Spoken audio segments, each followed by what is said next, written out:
everybody. It's the D in Delo. And it's the low in Delo. And together we are the Delo Show.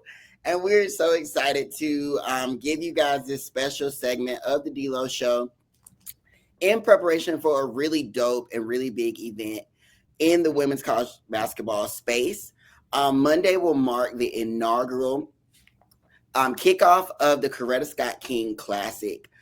This is an event that was formed in order to honor the legacy of Miss Coretta Scott King, as well as her husband, and just celebrate female empowerment in sports. This is the first time Martin Luther King and Coretta Scott King have been licensed for a sporting event. So this is something that is huge for the sport. And the two teams that will help kick this classic off are the Maryland Terrapins and the Texas Longhorns. And this ain't just no hoops game. This is the number 7 and number 8 team in the country.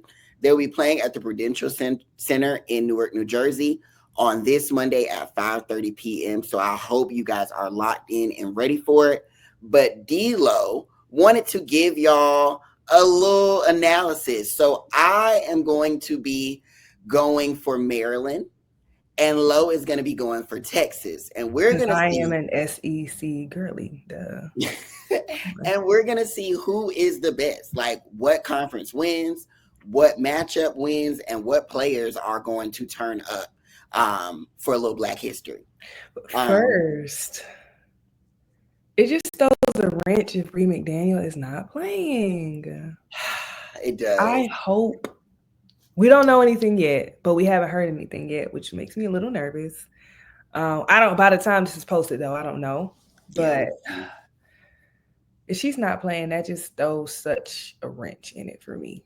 Yeah. So in their last game, Maryland played Minnesota, which was a ranked win for them, and Bree McDaniel went out with what looked to be a non-contact injury to the lower leg area. And we know as hoops fans that those injuries are like a scarlet letter. So we're praying for the best, hoping for the best, because that really would make this matchup a little bit different than if Maryland and Texas were both at full force. So our fingers are crossed, and we're definitely praying for Bree. Lo, give me a little SECT. How are you feeling about Texas going into this matchup? I feel good. I know they got punched in the mouth at South Carolina, but South Carolina is South Carolina, right? Their defense is always defense, and Colonial Life Arena is a very hard place to play in. Madison Booker is a star, and I don't count for her to play that bad ever again, ever. Like not even in her life, really. Like that's how good I think she is. Mm-hmm. So I do think they will kind of get up for this matchup. It's in Newark, so the fans probably, because Vic kind of mentioned like being in Colonial Life Arena, the fans, they kind of were like taken aback. That's what he said, y'all. I didn't say that, by the way. So in this neutral ground, it might not be that. So, maybe they can just, lock in and play their game. So I think going into the matchup, I feel good about Texas. I do. Okay. Feel good about it. So since we got to battle it out, I'm going to give a little, like, this is why I think Maryland wins this matchup. Okay. So we saw on national TV, Maryland duke it out with Southern Cal. And not just duke it out, like Maryland was throwing some haymakers.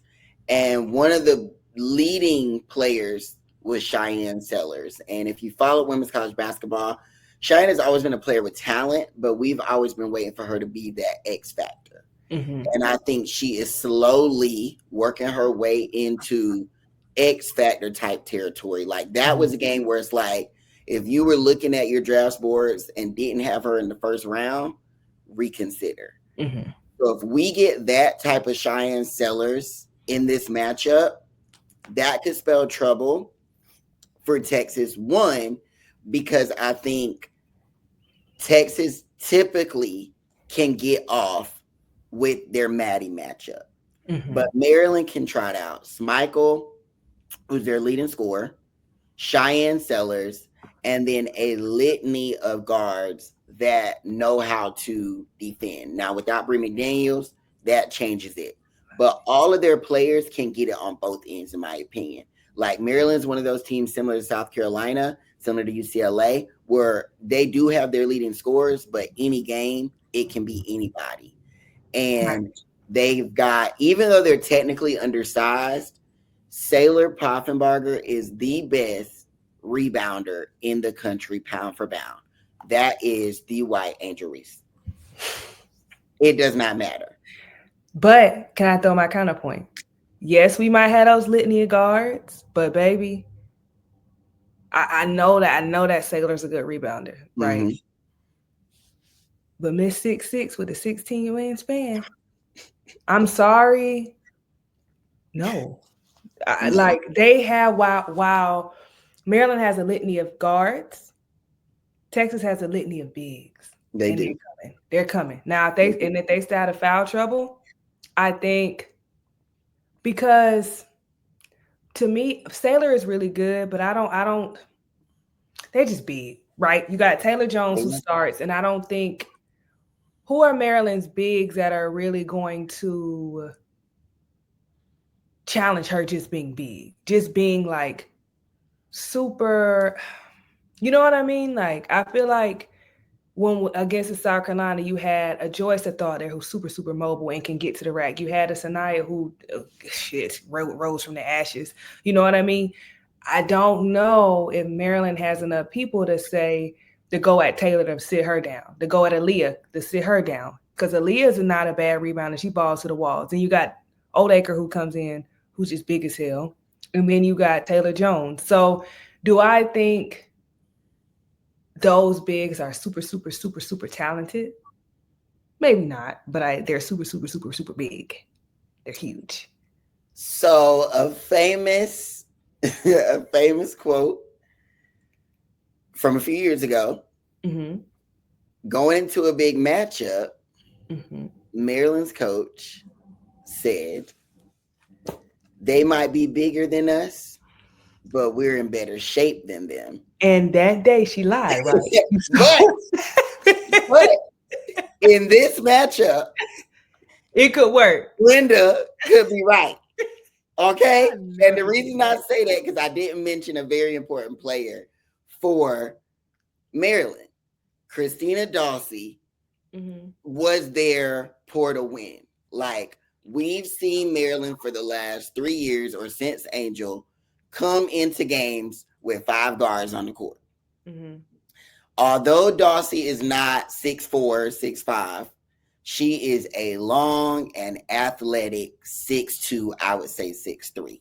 Mm-hmm. And I was thoroughly impressed with the way that she was able to handle the matchups with Kiki Iriafen and Rhea Marshall in the USC matchup. And to me, those are harder matchups because they equal her athletically and are bigger. I don't Now, know. That's a will she different get type of any big. points because of size at times? Yes. But if Maryland put their foot on the gas and run Texas out the gym, that is where I have Maryland winning because the only way Texas can slow the game down is if they're making shots. If Maryland is making shots and pressing and then keeping the pace going and controlling the pace, Texas's bigs might be a little nullified and Now, then look a little different. if Rory is as good as the girlies say Rory is, Okay, she give it should to be able to go in there and can kind of control the pace of that game. If she does her thing, because she's solid, control the pace of the game. Big needs to take it back to his old Mississippi me. State days when he had Big T and he had a Victoria Vivians, use Victoria and Madison, the other girlies as Big T and company, and get it done, chop them down. He's gonna have to, in my opinion, kind of slow it down, make it very methodical, kind of like that's what South Carolina did against them. Yeah. Slow it down, make it really methodical. Because if you let it get too fast, you're right. Their bigs are not going to be able to do anything. I would also. They got Rory, Booker. Their third guard is null and void to me. I don't know. They're going to have to do something with her. Sometimes she hits threes, but if they see early that she's not giving anything, they got to make a switch. I don't know if you're gonna bring the Preston girl off. I don't know if you're gonna bring the Jordan Lee. Was it Jordan Lee? Jordan Lee. Mm-hmm. Jordan Lee off, but she got to do something because to me she just gives nothing on the court. And to me, that's why I say Maryland has a little advantage because while you can't match Booker, you can match the other two, I think, pretty easily. Is Rory really solid? Yes, but Rory's solid in terms of running the offense, playing the way Vic wants. But if Rory's not scoring, then that means it's kind of 3-on-1. Like, and Madison got to shoulder that. And Madison got to shoulder that. And she got to defend on the other end. And that's why I think she struggled in the South Carolina matchup was typically you don't expect for Bree Hall to come out scoring, and then you also got to defend her and then score. Well, baby, Smichael and Cheyenne, I don't know about nobody else, gonna come in balls to the wall. But that might be their downfall too. Because if Smichael and Sellers get out there just doing shit, trying shit. I can't. I can't. That's not gonna work because you know what? They're not gonna get. I know they rebound well, but if I got them big old girls down there and I say go get the ball, you can't account. Like for instance, South Carolina typically wins their rebounding matchup, but in that game they eventually even it out, but they just weren't because Texas. They're big, right? So Maryland can't just be taking ill-advised shots and just throwing the ball. Nobody said, and they cannot afford to do that this game.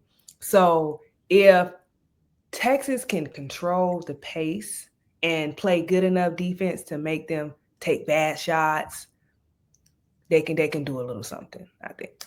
So then that gets me to the clipboards.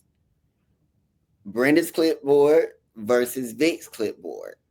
Now, a few years ago, you know I love my history. And I never remember. In the 2021 NCAA tournament, Maryland went into that tournament as one of the favorites with Angel Reese on the roster. I think Cheyenne was maybe a freshman. And they were supposed to beat a Texas team with Charlie Collier. And Texas... I remember that. I do remember. Out the wall. Does Brenda remember that? Because in my opinion, this Maryland team is very similar to that team. This is the first team they've had in a minute where they've got a solid big. They've got a little bit of depth. Their guard play isn't just one and done. And then you got a Texas team similar to Vic always going to bring out his teams always look a certain way. Does Texas do what they did in 2021?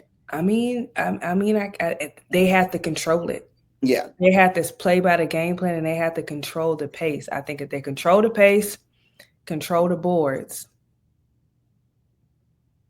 they got a shot. Okay. But neither one of those things are like optional. Gotta control the pace and Brenda clipboard is really, really good, but that what they did at the end of that Southern Cal game was a mess. So if they get in there and them guards start shooting and making just they can't do that. So if Texas can, like I said, control the boards, control the pace, and just be solid. Okay, so for the audience, we're going to give you 3 keys. Lowe's going to give you 3 keys for Texas to win. I'm going to give you 3 keys for Maryland to win.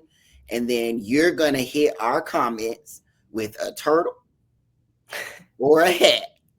Oh, a cowboy hat. Or a cowboy hat. Or a cowboy boot. Or a cowboy boot, either one. And whichever one, we going to see who wins. Either D or Low. So Low, what are your 3 keys for Texas to win the inaugural Coretta Scott King Classic? I got my control the pace, control the boards. What's my last? Hit shots. You got to score. They got to score because I know that sounds silly. Duh, you got to score. But last game they struggled to score. Yeah, the last game, not tonight. Because tonight we're recording, they just played Auburn and they won. Yeah, they did well. Yeah. But in the last big matchup, they just couldn't hit shots. So I would say control the pace, control the boards, hit shots. Mine, spread the floor with your ability to hit the three ball. I think you're not gonna want to play in a clogged paint against Texas. So spread the floor, knock down threes. That's a part of my spread the floor. You Mm-hmm. can't beat Texas without knocking down threes. Mm-hmm. Mm-hmm. Attack the rim, get Texas in foul trouble. That's my second one. And my third one is who shows up without Bree McDaniel. So somebody from the bench So a or third. maybe a starter. I need Or one other player. So we know what Michael's gonna do. We know what Cheyenne's gonna do. Who's the who third else? Who's player a third? in that little trio, or who will become the third player in that trio to help them get this win? So those are my three. Those were Lowe's three. And now we want to hear from y'all. Who takes the inaugural Coretta Scott King Classic? This is being led by Bernice A. King, the daughter of Martin Luther King Jr. and Coretta Scott King. And we're just so excited that we got some Black folk doing their big one in 2025. So I think it's going to be a good matchup. Make sure y'all are tuned Hope so. in. I'm going to be coming off the cruise ready, locked in, And tanned. tanned, tanned. All right, we out.